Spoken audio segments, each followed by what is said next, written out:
अगर हम न्यूज़पेपर उठा के देखें और जर्नल्स उठा के देखें तो ऐसी बहुत सारी केस स्टडी और बहुत सारी रिसर्च मिल जाएंगी जो कि प्रूफ करती हैं कि हमारे इंडिया में 70 to 90% लोगों को विटामिन डी डेफिशिएंसी होती है। और ये सिचुएशन तब है जबकि हमारे यहाँ सूरज है, हमारे पास धूप है। दोस्तों, इस वीडियो में हम लोग डिस्कस करने वाले हैं विटामिन डी डेफिशिएंसी कैसे होती है, क्या उसके रीज़न है, क्या कॉजेज़ हैं, क्या सिम्टम्स और साइन है जिससे हमें पता चले कि हमारे अंदर विटामिन डी की कमी है और किस तरीके से उसको पूरा किया जाए कुछ चेंजेस करके अपने रूटीन में और अपनी डाइट में। सो दोस्तों, without any further delay let's get started. Hi, my name is श्रृंखला शर्मा एंड वेलकम टू थ्रीडीहेल्थ। इस चैनल में हम लोग बात करते हैं 3 dimensions of health, that is mental health, physical health and emotional health.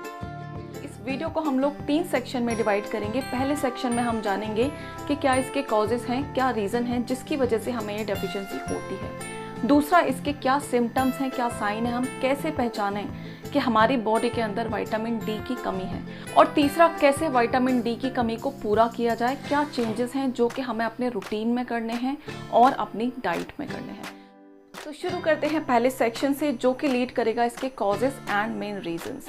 So vitamin D deficiency के mainly 3 reason होते हैं। पहला रीज़न, या तो हमारी बॉडी में बहुत ज़्यादा वेट बढ़ गया है या फिर हमारा वेट बहुत ज़्यादा कम हो गया है। ये दोनों ही रीज़न हो सकते हैं। दूसरा, हमारा सन एक्सपोजर बहुत कम है, या तो हमारा वर्क प्रोफाइल ऐसा है कि हमें एसी रूम में बैठ के लैपटॉप पे सारे दिन काम करना होता है, या फिर हम किसी ऐसे कंट्री में हैं जहाँ की धूप दिखती नहीं है, जहाँ की सूरज हमें दिखाई ही नहीं देता। अब आते हैं अपने तीसरे रीज़न पे, दैट इज डाइट। हमारी डाइट में कुछ चीज़ें ऐसी होती हैं जो कि एक सर्टेन अमाउंट में विटामिन डी हमें प्रोवाइड करवाती हैं। ऑल्दो अमाउंट बहुत कम होता है बट ऑफ कोर्स मैटर करता है। अब हम जानते हैं कि विटामिन डी की क्या इंपॉर्टेंस है हमारी बॉडी के लिए, क्या रेलेवेंस है इसकी। सो विटामिन डी जो होता है वो हमारी बॉडी में कैल्शियम को एब्जॉर्ब करने के लिए बहुत ज़रूरी होता है। अगर हमारी बॉडी में विटामिन डी की कमी हो जाती है, दैट मीन्स हम जितना भी कैल्शियम ले रहे हैं उसे हमारी बॉडी एब्जॉर्ब नहीं कर पाती है। सो कहीं ना कहीं हमें कैल्शियम की भी कमी होने लगती है, और कैल्शियम की कमी सीधा कनेक्टेड है हमारी वीक बोन से। अब हम जानते हैं कि विटामिन डी डेफिशिएंसी के क्या कॉमन सिम्टम्स हैं। सो पहला सिम्टम है जनरलाइज्ड वीकनेस, यानी कि जब भी हमें विटामिन डी की डेफिशिएंसी होगी, हमारी बॉडी में जब भी विटामिन डी का लेवल कम हो जाएगा, हमें काफ़ी वीकनेस लगेगी, हमें बहुत थकान होगी, हम बहुत जल्दी थक जाएंगे, ज़रा सा काम करेंगे और हम बैठने लग जाएंगे।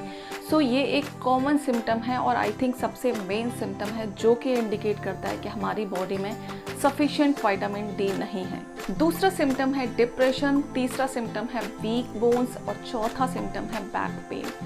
पांचवें सिम्टम की अगर हम बात करें तो वो है हमारी वीक इम्यूनिटी। हम बहुत जल्दी बीमार पड़ने लगते हैं क्योंकि विटामिन डी के लेवल्स जैसे हमारी बॉडी में कम होते हैं, ये कहीं ना कहीं हमारे इम्यून सिस्टम को भी बहुत एडवर्स तरीके से अफेक्ट करते हैं। छठा सिम्टम है हेयर फॉल और 7वां सिम्टम है स्लो हीलिंग। हमारी बॉडी में जितने भी घाव होते हैं उनकी हीलिंग प्रोसेस बहुत स्लो हो जाती है। अब हम आते हैं अपने थर्ड सेक्शन पे कि अगर हमारी बॉडी में विटामिन डी की कमी है तो इसको हम कैसे पूरा करें। सो इसके लिए हमें 3 चीज़ें करनी है। पहला, फोकस करना है हमें अपनी डाइट के ऊपर।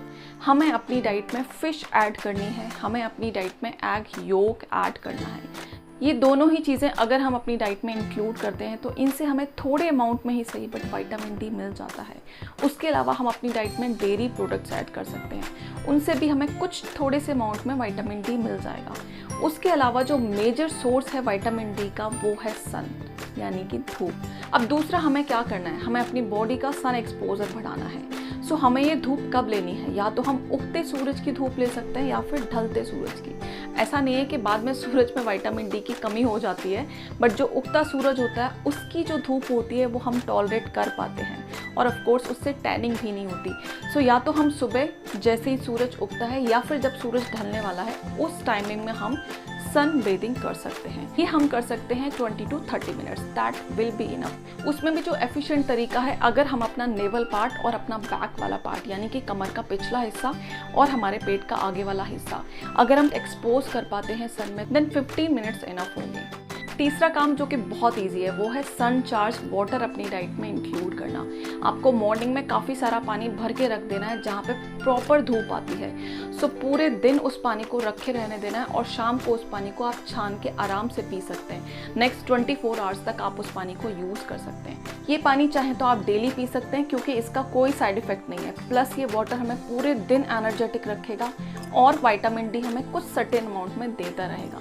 सो आप चाहें तो पूरे हफ्ते इस पानी को पी सकते हैं या फिर आप हफ्ते में सिर्फ 3 दिन भी इस पानी को पिएंगे, that will be more than sufficient. दोस्तों आई होप आपको इन्फॉर्मेशन यूजफुल लगी हो। अगर लगी है तो प्लीज़ इसे लाइक करें, शेयर करें और कमेंट करें। जो लोग मेरे चैनल पर न्यू हैं वो ऐसी और वीडियोस पाने के लिए मेरे चैनल को अभी का भी सब्सक्राइब कर लें और नोटिफिकेशन बेल को हिट करना बिल्कुल ना भूलें। सो दोस्तों मिलते हैं किसी और वीडियो में किसी और टॉपिक के साथ। तब तक के लिए bye bye, take care, stay healthy and stay happy.